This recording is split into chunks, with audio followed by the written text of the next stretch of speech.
Matt Lenihan for Boxing Social in association with Empire Fight Store and Our Kings. Andy Lee, look, it's the start of fight week. Hamzah Sheeraz, Edgar Berlanga, such an exciting fight in a good venue as well, Flushing Meadows.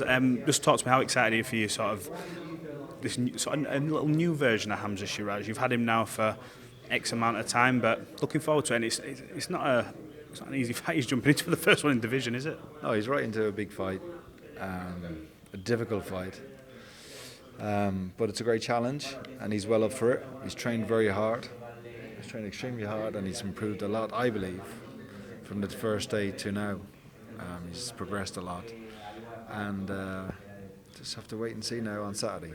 He'd have been forgiven moving to a new weight class after obviously everything that came off the back of the Adames fight, with all the changes, for having just the fight. You know yourself, it happens in boxing all the time, you get your feet wet, but does that just show how well thought of he is, the fact that he needs a big fight, he is at that level, because boxing's a fickle game. You have a performance that's maybe not what everyone's used to, and he's no good anymore, and do you see that?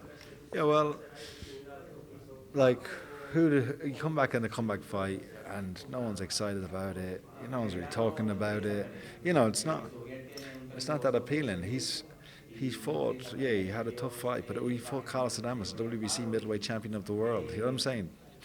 Possibly the best middleweight, him and maybe Janovec, there's 1 and 2 between them, you can pick which one you like.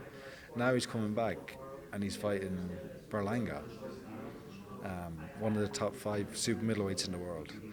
So in his hometown, in the Afro State. So like the ingredients are there for the challenge of it and the excitement of it, in terms of he's headlining the card in New York, top of the bill against a hometown fighter. So if you're a fighter, that's what you want to be in. Those are the challenges you need, and those are the fights you should want to be in. From the day you first had him in the gym to now, I know you can't tell us all the changes because maybe we hope to implement them on fight night, but what sort of the thing that's impressed you the most about him? It doesn't have to be even in ring, just how he's maybe evolved as a person and how he trains or anything. What has shocked me from day one, and even more so now, is his power. He can punch. He can really, really punch. And he's lifting people off the ground, literally, light heavyweights, and they feel that jab, and you can just see it in their eyes, and then they're reluctant to attack or press, and I think that'll be shown on Saturday. I think even if he misses it with the shot, you catch it on the glove, you still feel it, and I think that will catch Berlanga off guard and will earn his respect early. Berlanga's a very good fighter, and I think, like Hamza, when he came off the back of the defeat to Canelo, and obviously look, he's promoted himself very well off the back of it, earned a lot of money, but this is his fight as well now to show that he does belong at that level. Do you think, in a way, that the pressure kind of is on him in his hometown for this fight? He's the one saying, look, I've been in there, I've had that experience against Canelo, and I don't want to say he's dined out on it, but he's talked about it an awful lot. Is that quite of an advantage to you guys? Say, you know what, okay, you have that, you come into that with that mentality, and we'll just do his thing, stay calm, and in your mind execute a game plan? I think there's pressure on him, but I know the attitude of a lot of American fighters don't respect European or UK fighters. Just think it's easy work. They're gonna just come in, and if that is the attitude, then he's gonna be in for a shock. It's a good fight for both of them, isn't it? Do you know what I mean? There's a lot to prove and lots of points to prove, and who's really going to be a force at the weight. If Berlanga loses this, it's tough. Where does he go from here? You know what I mean? He's still young, but where does he go from here? If Hamza loses, then it's a tough comeback as well, really. You know what I mean? It's a crossroads, isn't it? Yeah, in a little way. Now they're both very young. Hamza's first fight at the new weight, and he is the weight fighter against a more experienced guy, but there's a lot to gain at this fight. But there's a big risk and there's a big reward. Yeah. I said to Hamza, you two are polar opposites, as in not you, but him and Berlanga. You've got the quiet guy in the suit, professional, always conducted himself very well, doesn't get involved much in the back and forth. There's a little bit, but not a lot. And you've got Berlanga, where it's all guns literally blazing and everything else. And you keep catching strays every time. It's like, and Andy Lee and Jason Quigley. I'm like, where does that come from? Have you spoke to Edgar that often? Or? No, at the press conference last time, he mentioned me, and it was quite funny.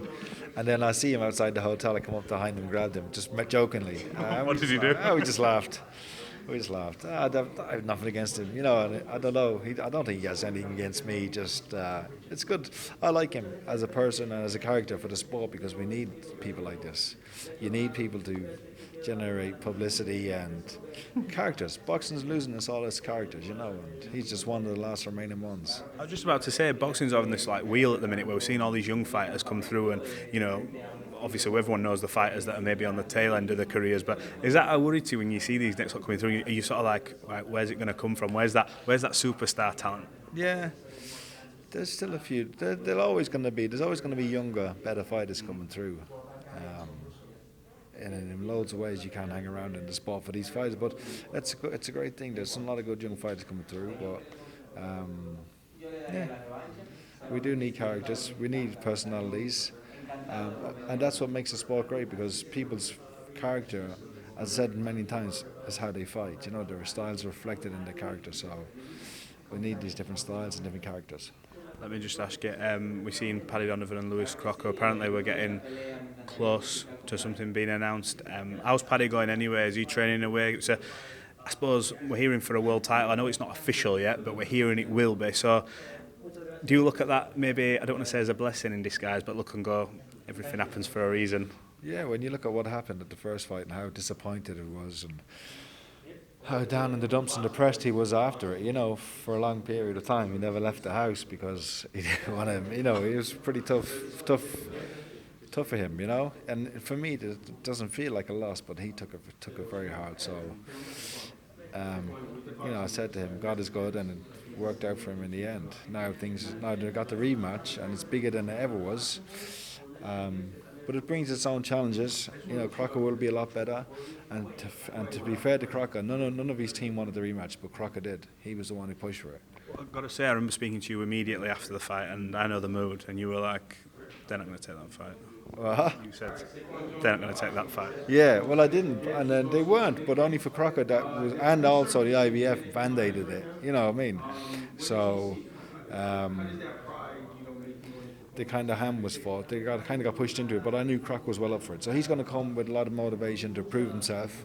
Paddy has to be even better than he was on that night, which would be hard to do because he's such a good performance. But he got to stay in control, keep control of himself, even when chips are down. Very last one, Joe Parker. What's going on? I want to see him back. Everyone keeps going, when's Joe Parker? I feel like he's. I don't know if you share this. He's so unlucky. I feel he's been there waiting for this shot. Why has he not got one? What is going on? I don't know. The run he's on. Yeah. He's earned the right to fight title. Is WO mandatory. So it looks now like we're going to wait for after Dubois and Usyk and see which way that falls and see which way the titles fall. But he's earned the right to fight for a title. He was supposed to fight July, he's supposed to fight August, supposed to fight September. So, I don't know. Lots of frustration for him, for me, and for everyone. But sometimes you just have to sit and be patient. He's done all the fighting he needs to do. He needs that title fight now. Look forward to seeing him back. Good luck for this weekend. Jem, for giving me your time, and we'll catch up soon. Exactly. Thank you.